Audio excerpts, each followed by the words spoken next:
My name is Tom Williams. I'm 36 years old and live in a small town in Michigan. I've always loved fishing, especially with my best friend, Dave. So when he suggested a weekend trip to Midnight Lake, I didn't think twice. Midnight Lake was far out in the woods, about a 3-hour drive from the nearest town. It's one of those places that feels untouched by time. We'd heard stories about it, but nothing prepared us for what happened that night. We arrived late in the afternoon, the sun already starting to set behind the tall trees. The place looked serene, peaceful even, with the water still as glass. We set up our tent and got our fishing gear ready, eager to cast our lines before nightfall. The calm of the lake was comforting at first, but there was something about the silence that felt off. As night fell, the temperature dropped and a light fog rolled over the water. We sat in our small boat, casting out into the lake, talking about everything and nothing. Just as we were about to call it a night, we heard something strange. An engine, far off in the distance. A boat, maybe. At first, we didn't think much of it. But then came a sound that froze us in place. A muffled scream, faint but unmistakable, carried by the wind.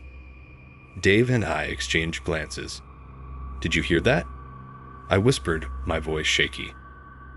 He nodded, his face pale in the dim light of our lantern. We sat there for a moment, listening, but the lake had gone back to its eerie silence. We told ourselves it was probably nothing. Maybe someone having a bit too much fun on the water. Still, the uneasiness settled in. We rowed back to shore, our conversation quiet as we both tried to shake off the creeping feeling. By the time we climbed into our tent, the wind had picked up, making the trees creak and groan. I tried to sleep, but my mind kept replaying that scream. Something wasn't right.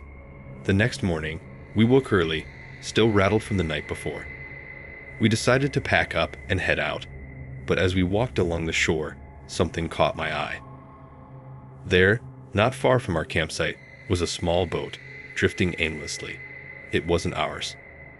"Look," I said, pointing. Dave followed my gaze, his face tightening with worry. We walked over to the boat, cautiously peering inside. There was no one on board, but what we did see turned my stomach. Blood.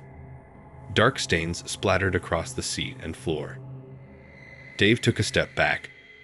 "We need to get out of here," he said, his voice tense. I nodded.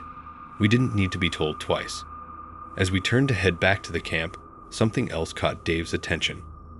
A piece of fabric, torn and caught on a branch near the water's edge.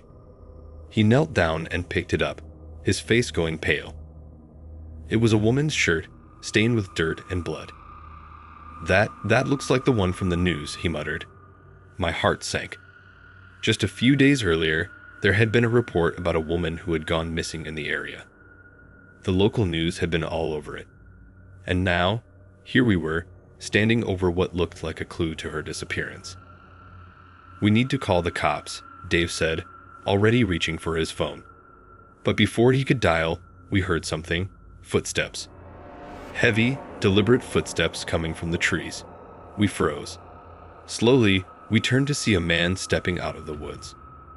He was tall, broad-shouldered, with a grizzled beard and a shotgun slung over his shoulder. His eyes locked onto us, cold and unforgiving. "I was hoping you wouldn't find that," he said, his voice low and menacing.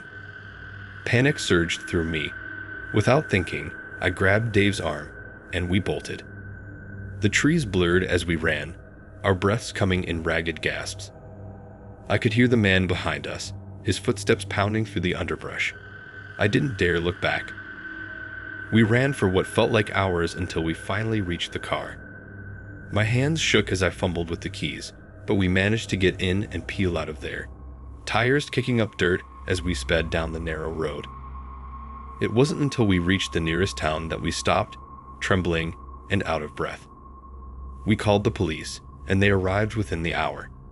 They found the boat, the blood, and the torn shirt. And later that day, they caught the man.